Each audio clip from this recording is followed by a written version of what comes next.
Well, I was done with this video and was rendering it when Nexon decided to come out with this. So apparently after feedback from the community, they have decided to change what all the Chaos Raid weapons do. It says here that all weapons, which is all three types, will have their attributes: Shadow Hunter, Pirate Hunter, and Dragon Hunter. So I'm not exactly sure what this means. Go ahead and leave your guys' opinion in the comment section below. I'm going to let the rest of the video play out because it is very informational. All three different weapons will have these attributes, so you can upgrade whatever one and you'll be fine. What is going on, everybody? Welcome back to the channel. I'm your guy, Sabidy. Got the menu in the way, but that's alright.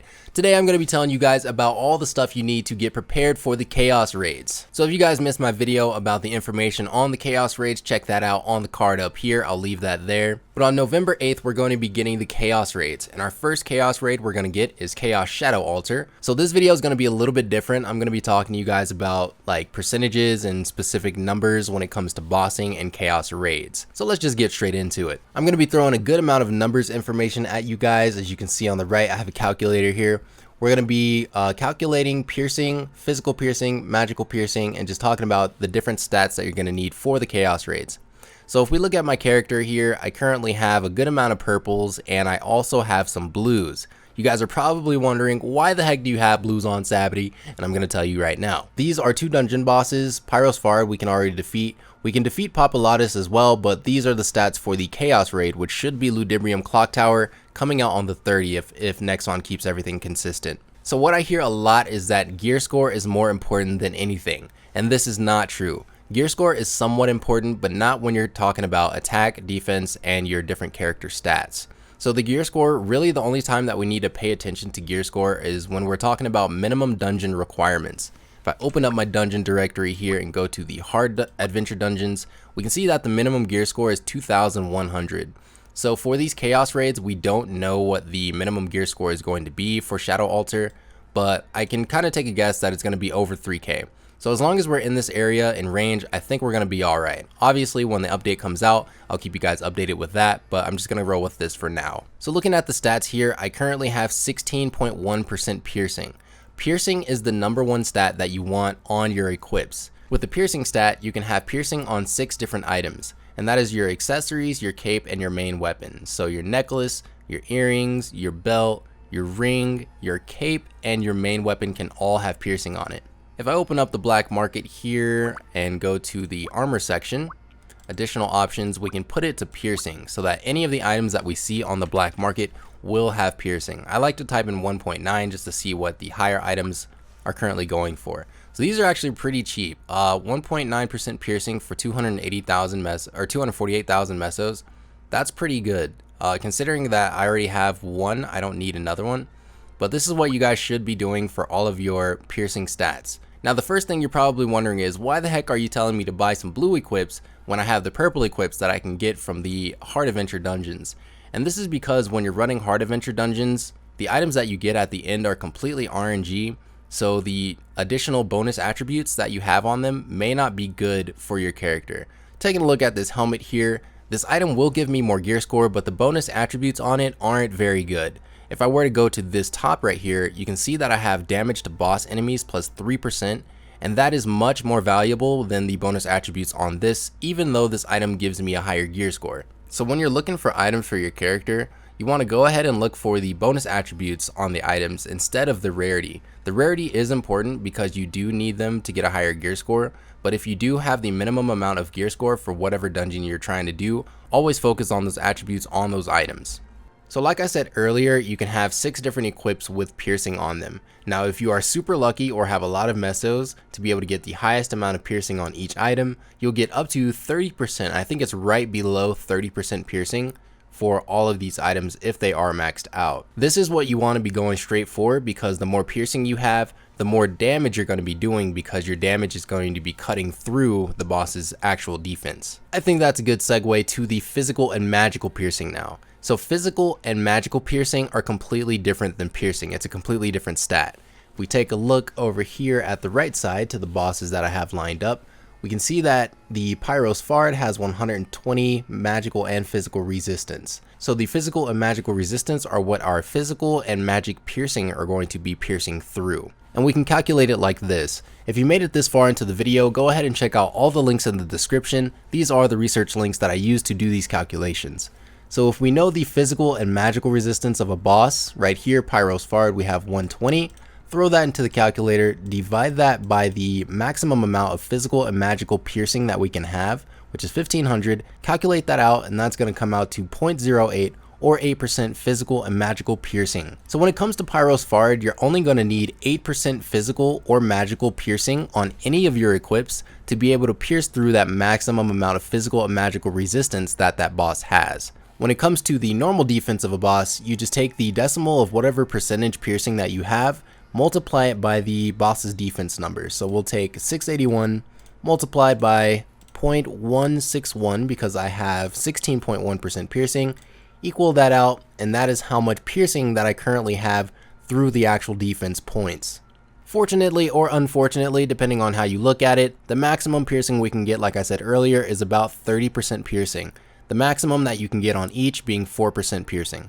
So if you had the max amount of piercing when fighting Pyros Fard, I'll take 681 here and multiply it. I'll go ahead and round up to 0.3, which is 30% piercing. Equal that out, and you're going to be doing 204.3 defense piercing points. When it comes to the berserker class, when I hit K and look at our skill tree here, we do get a free bit of piercing, which is 6.4%. So if I were to take this away from my piercing here, I would have under 10% from all of my equips. When you're rolling for your physical or magical piercing stat, you want to have it on your weapon, which unfortunately I don't have it here. You want to have it on your weapon and your gloves. So my gloves currently have 5.4% physical piercing, and if I were to add that up to whatever the max is here, I believe it's 11-ish% for the physical or magical piercing, you're going to be getting 16%, which is exactly what you're going to need max for the Chaos Raid Shadow Altar. So if Nexon decides to keep these stats here that we see consistent for the Chaos Raids that we're going to get soon, the maximum physical and magical piercing we're going to need is 16.6%. So we talked about the piercing stat already, which would be the most important stat. After that, we have physical and magical piercing, which will be important, but you don't want more than whatever the maximum is because you'll be cutting through whatever isn't there. You want to make sure you get your physical or magical piercing as close to this number without going over. You don't want to go over because if you do, you're going to be cutting through resistance that doesn't exist, which is pretty much a wasteful stat. For the boss damage stat, you can get boss damage on everything except for your weapon and your gloves. You may be able to get them on the gloves, but I've never seen them before. I've only seen physical piercing on gloves. So if I'm wrong about that, please correct me in the comments below. Looking at the market here, we can see that the maximum amount of boss damage we can have on an item is 6%. If you add that up with all the equips that you can have boss damage on, that'll equal up to 56% or 62% depending on if you can get boss damage on gloves.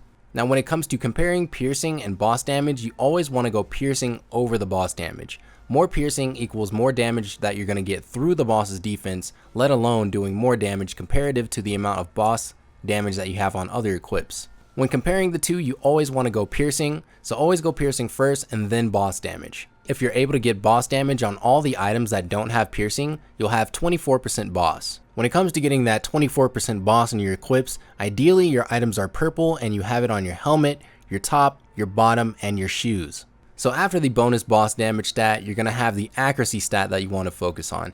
Now the accuracy stat's a little weird. I don't know a lot of info about it. If you guys know more about it, please let me know about the comment section below. We're community and we're here to learn together. So after the bonus boss damage, we do have the accuracy stat.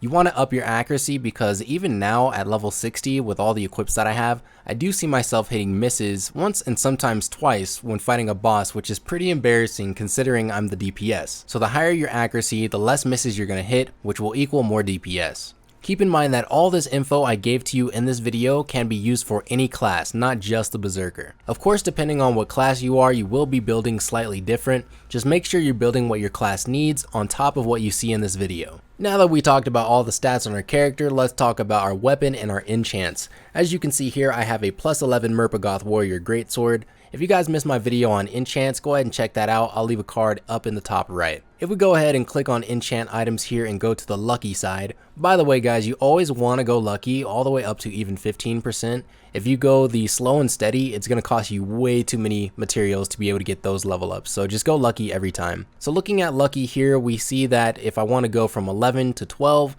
I'm going to need not only these materials that you will see in that tutorial video I did, but we also need 2 of the exact same weapon. So in the past, I have failed 3 times, not necessarily from 11 to 12, but from one rank to another rank. I failed 3 times, and now I can add these charges to give me a higher success rate from 11 to 12. The success chance is 23% with the charges added. If I decide to use these charges, they will get used up even if it fails. So to even make an attempt to go from level 11 to 12, I need 2 of these weapons right here. You can get the Murpagoth weapons by doing Fire Dragon or by doing Labyrinth Halls. For the Chaos Raids, you're going to want to get your weapon to plus 12. Now I know that this video is coming at a time where there's only a week left and you guys are probably stressing out about getting to 12. If you can't get there, don't worry about it, but ideally this is where you want to be at to make the dungeon a bit easier for you. Now that we've got through the weapons, let's go ahead and talk about our pet here. So this pet I bought on the market for about 300,000 mesos, and at level 50 I will get 2.4% piercing. Now it does take a while to level up your pets. If you guys are interested in the pet system, go ahead and check out my video. I'll leave another card up in the top right for that video there. So I've had this pet for about a week now, and you can see that it's barely gained any experience by fighting alongside with me. I haven't fused any pets with it just yet, but this is what you would do to level your pet up. At level 50, I will be getting an extra 2.4% piercing, which if I have all of the piercing equips, I will be put over that 30% from the pet. So once they are officially released, I will be coming back and updating these videos and making sure I help you guys get to the top. So that's gonna do it for this video, everybody. If it was insightful to you, which I really hope it was, smack the like button below and subscribe for more content. And as always, it has been your guy, Sabidy Babidy. Peace.